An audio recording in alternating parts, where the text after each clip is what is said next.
என் பையன் கூட எப்பவும் இருக்காரு ஐஜி, அவர் தான்.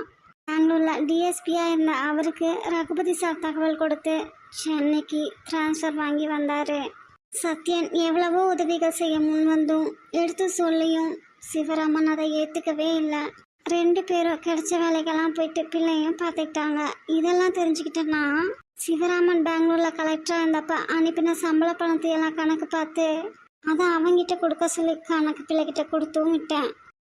அப்போவும் என் மகளுக்கு அடங்குவாளுகளா, கணக்கு பிள்ளைகிட்ட பிரச்சனை பண்ணி அந்த பணத்தையும் அபகரிச்சிட்டாங்க. அந்த சமயம் ஐஜி சத்யனோட ஒய்ஃப் சத்யா ஐஏஎஸ் முடிச்சுட்டு நல்ல போஸ்டிங்கில் இருந்தா. அதனால் அவகிட்ட பேசி ஒரு குறிப்பிட்ட அமௌண்ட்டை சிவராமனுக்கு கொடுத்தா அவன் ஏதாவது பிஸ்னஸ் பண்ணிப்பான்னு ஐடியா கொடுத்தேன். அவன் அதையும் மறுத்துட்டான். சார் நினச்சிருந்தா மோடி போஸ்டிங்கில் உட்காந்துருக்கலாமே. பெங்களூர்லேருந்து என் பையன் வந்ததும் என் வீட்டுக்கார் ஸ்ட்ரிக்டாக சொல்லிட்டாரு, மறுபடியும் நீ கலெக்ட்